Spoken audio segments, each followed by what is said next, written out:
Hello friends, welcome back to my YouTube channel. ಎಲ್ಲರೂ ಹೇಗಿದ್ದೀರಾ? ನಾನು ಚೆನ್ನಾಗಿದ್ದೀನಿ. ನೀವೆಲ್ಲರೂ ತುಂಬ ಚೆನ್ನಾಗಿದ್ದೀರಾ ಅಂತ ಭಾವಿಸ್ತಾ ಇವತ್ತಿನ ಒಂದು ವಿಡಿಯೋನ ಸ್ಟಾರ್ಟ್ ಮಾಡೋಣ ಬನ್ನಿ. ಇವತ್ತಿನ ಒಂದು ವಿಡಿಯೋದಲ್ಲಿ ನಾನು ನಿಮಗೆ ಮೆಂತ್ಯ ಪಲಾವನ್ನು ಹೇಗೆ ಮಾಡ್ಕೊಳ್ಳೋದು ಅಂತ ತಿಳಿಸ್ಕೊಡ್ತಾ ಇದ್ದೀನಿ. ತುಂಬ ಟೇಸ್ಟಿಯಾಗಿ ಸಿಂಪಲ್ಲಾಗಿ ಹೇಗೆ ಮಾಡ್ಕೊಳ್ಳೋದು ಅಂತ ನಾನು ನಿಮಗೆ ಹೇಳ್ಕೊಡ್ತಾ ಇದ್ದೀನಿ. ಮೊದಲಿಗೆ ನಾವು 3 ಈರುಳ್ಳಿಯನ್ನು ಚೆನ್ನಾಗಿ ಸಣ್ಣದಾಗಿ ಉದ್ದುದ್ದಾಗಿ ಕಟ್ ಮಾಡ್ಕೊಬೇಕು. ನೋಡಿ, ಈ ರೀತಿ ಕಟ್ ಮಾಡಿ ಇಟ್ಕೊಂಡಿದ್ದೀನಿ. 2 ಟೊಮೆಟೊ ಚಿಕ್ಕದು 2 ಟೊಮೆಟೊ ಕಟ್ ಮಾಡಿ ಇಟ್ಕೊಂಡಿದ್ದೀನಿ. ಮತ್ತು ಮೆಂತ್ಯ ಸೊಪ್ಪನ್ನು ಸಣ್ಣದಾಗಿ ಕಟ್ ಮಾಡಿ ತೊಳೆದು ಇಟ್ಕೊಂಡಿದ್ದೀನಿ. ಶುಂಠಿ ಬೆಳ್ಳುಳ್ಳಿ ಪೇಸ್ಟು ಮತ್ತು ಇದಕ್ಕೆ ಮಸಾಲೆ ಪದಾರ್ಥಗಳನ್ನು ತೊಗೊಂಡಿದ್ದೀನಿ. ನೋಡಿ, ಈ ಗ್ಲಾಸಲ್ಲಿ 3 ಗ್ಲಾಸ್ ಅಕ್ಕಿಯನ್ನು ತೊಗೊಂಡಿದ್ದೀನಿ. ಸುಮಾರು 3/4 kg ಆಗುವಷ್ಟು ಅಕ್ಕಿಯನ್ನು ತೊಗೊಂಡಿದ್ದೀನಿ. ಈಗ ಮಸಾಲೆ ರುಬ್ಕೊಳ್ಳೋದಕ್ಕೆ ಕೊಬ್ಬರಿ, ಹಸಿಮೆಣಸಿನ್ಕಾಯಿ, ಪುದೀನ, ಕೊತ್ತಂಬರಿ ಸೊಪ್ಪನ್ನು ಹಾಕಿ ನುಣ್ಣಗೆ ರುಬ್ಕೊಳ್ತಾ ಇದ್ದೀನಿ ಫ್ರೆಂಡ್ಸ್.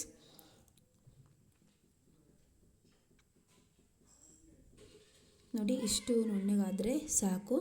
ಈಗ ಸ್ಟವ್ ಮೇಲೆ ಪಾತ್ರೆ ಇಟ್ಟು ಎಣ್ಣೆಯನ್ನು ಹಾಕ್ಕೊಳ್ತಾ ಇದ್ದೀನಿ. ಎಣ್ಣೆ ಬಿಸಿಯಾದ ನಂತರ ಇದಕ್ಕೆ ಸಾಸಿವೆಯನ್ನು ಹಾಕ್ಕೊಳ್ತಾ ಇದ್ದೀನಿ. ನೋಡಿ, ಸಾಸಿವೆ ಸಿಡಿದ ನಂತರ ಇದಕ್ಕೆ ಮಸಾಲೆ ಪದಾರ್ಥಗಳನ್ನು ಹಾಕಿ 2 ನಿಮಿಷ ಲೋ ಫ್ಲೇಮಲ್ಲೇ ಫ್ರೈ ಮಾಡ್ಕೊಳ್ತಾ ಇದ್ದೀನಿ ಫ್ರೆಂಡ್ಸ್. ನಂತರ ಇದಕ್ಕೆ ಈರುಳ್ಳಿ ಮತ್ತು ಕರಿಬೇವನ್ನು ಹಾಕಿ ಅದನ್ನು ಸಹ 2 ನಿಮಿಷ ಗೋಲ್ಡನ್ ಕಲರ್ ಬರೋವರೆಗೂ ಫ್ರೈ ಮಾಡ್ಕೊಳ್ತಾ ಇದ್ದೀನಿ. ನಂತರ ಇದಕ್ಕೆ ಶುಂಠಿ ಬೆಳ್ಳುಳ್ಳಿ ಪೇಸ್ಟನ್ನು ಹಾಕಿ ಎಣ್ಣೆ ಬಿಡೋವರೆಗೂ ಅದನ್ನು ಫ್ರೈ ಮಾಡ್ಕೊಳ್ತಾ ಇದ್ದೀನಿ.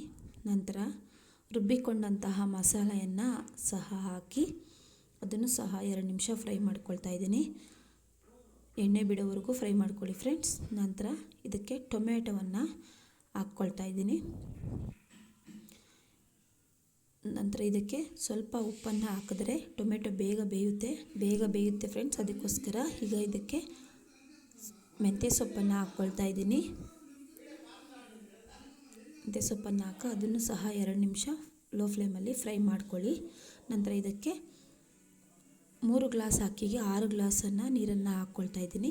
ಅಂದರೆ ನಾನು 1 ಚಂಬಲ್ಲಿ 2 ಗ್ಲಾಸು ನೀರನ್ನು ಹಿಡಿಯುತ್ತೆ. ಅದಕ್ಕೋಸ್ಕರ 3 ಚಮಚಷ್ಟು ನೀರನ್ನು ಹಾಕ್ಕೊಳ್ತಾ ಇದ್ದೀನಿ. ಸ್ವಲ್ಪ ಅರಿಶಿನ ಪುಡಿಯನ್ನು ಹಾಕಿ ಚೆನ್ನಾಗಿ ಮಿಕ್ಸ್ ಮಾಡ್ಕೊಳ್ತಾ ಇದ್ದೀನಿ. ಇದಕ್ಕೆ ಟೇಸ್ಟಿಗೆ ಉಪ್ಪನ್ನು ಹಾಕ್ಕೊಳ್ತಾ ಇದ್ದೀನಿ ಫ್ರೆಂಡ್ಸ್. ಒಂದು ಸಾರಿ ಚೆನ್ನಾಗಿ ಮಿಕ್ಸ್ ಮಾಡ್ಕೊಳ್ಳಿ. ಮತ್ತು ಮುಚ್ಚಳವನ್ನು ಮುಚ್ಚಿ 2 ನಿಮಿಷ ಬೇಯಿಸ್ಕೊಳ್ಳಿ ಫ್ರೆಂಡ್ಸ್. ನೋಡಿ, ನೀರು ಕುದೀತಾ ಇದೆ. ಈಗ ತೊಳೆದಿಟ್ಕೊಂಡಂತಹ ಅಕ್ಕಿಯನ್ನು ಹಾಕ್ಕೊಳ್ತಾ ಇದ್ದೀನಿ. ನಾನು ಅಕ್ಕಿಯನ್ನು ನೆನೆಸಿಟ್ಟಿಲ್ಲ ಮೊದಲೇ, ಈಗಷ್ಟೇ ತೊಳೆದು ಹಾಕ್ತಾ ಇರೋದು. ಒಂದು ಸಾರಿ ಚೆನ್ನಾಗಿ ಮಿಕ್ಸ್ ಮಾಡ್ಕೊಳ್ಳಿ. ನೀರು ಕುದೀತಾ ಬರಬೇಕು. ಆಗ ನಾವು ಕುಕ್ಕರ್ ಮುಚ್ಚಳವನ್ನು ಮುಚ್ಚಿ 2 ವಿಸಿಲನ್ನು ಹಾಕ್ಸ್ಕೋಬೇಕು ಫ್ರೆಂಡ್ಸ್. ನೋಡಿ, ಈಗ ರೆಡಿಯಾಗಿದೆ ಮೆಂತ್ಯ ಪಲಾವು. ಯಾವ ರೀತಿ ಬಂದಿದೆ ಅಂತ ನೋಡಿ. ತುಂಬ ಅಂದರೆ ತುಂಬಾ ಚೆನ್ನಾಗಿದೆ ಫ್ರೆಂಡ್ಸ್. ಯಾರ್ಯಾರೆಲ್ಲ ನನ್ನ ವಿಡಿಯೋ ನೋಡ್ತಾ ಇದ್ದೀರೋ ದಯವಿಟ್ಟು ಸಬ್ಸ್ಕ್ರೈಬ್ ಮಾಡ್ಕೊಳ್ಳಿ. ಸಬ್ಸ್ಕ್ರೈಬ್ ಮಾಡದೇ ಇರೋರು ಈಗಲೇ ಸಬ್ಸ್ಕ್ರೈಬ್ ಮಾಡ್ಕೊಳ್ಳಿ ಫ್ರೆಂಡ್ಸ್. ಹಾಗೆ ಹೇಗಿದೆ ಅಂತ ನೀವು ಒಂದು ಸಾರಿ ಟ್ರೈ ಮಾಡಿ, ಹೇಗಿದೆ ಅಂತ ಕಮೆಂಟ್ ಮೂಲಕ ತಿಳಿಸಿ. ಈಗ ನಾನು ನೋಡಿ, ಈ ರೀತಿ ಮೆಂತ್ಯ ಪಲಾವು ರೆಡಿಯಾಗಿದೆ. ಲಾಸ್ಟಲ್ಲಿ ನಾನು ನಿಮಗೆ ಒಂದು ಕ್ವೆಶನನ್ನು ಹೇಳ್ತಾ ಇದ್ದೀನಿ. ಒಂದು ಒಗಟನ್ನು ನಾನು ನಿಮ್ಗೆ ಹೇಳ್ತೀನಿ, ಅದನ್ನು ಬಿಡಿಸ್ಬೇಕು ಫ್ರೆಂಡ್ಸ್. ಅಕ್ಕ ಗಿಡ ನೋಡು, ಗಿಡ ತುಂಬ ಕಾಯಿ ನೋಡು, ತಿಂದವರ ಬಾಯಿ ವಾಸನೆ ನೋಡು. ಯಾರಿಗಾದರೂ ಇದಕ್ಕೆ ಉತ್ತರ ಗೊತ್ತಿದ್ದರೆ ಕಮೆಂಟ್ ಮೂಲಕ ತಿಳಿಸಿ ಫ್ರೆಂಡ್ಸ್. ಈ ವಿಡಿಯೋ ಇಷ್ಟ ಆಗಿದರೆ ಶೇರ್ ಮಾಡಿ, ಲೈಕ್ ಮಾಡಿ, ಸಬ್ಸ್ಕ್ರೈಬ್ ಮಾಡಿ ಫ್ರೆಂಡ್ಸ್. ನಾನು ಇವತ್ತಿಗೆ ಈ ವಿಡಿಯೋನ ಇಲ್ಲಿಗೆ ಎಂಡ್ ಮಾಡ್ತಾ ಇದ್ದೀನಿ ಫ್ರೆಂಡ್ಸ್.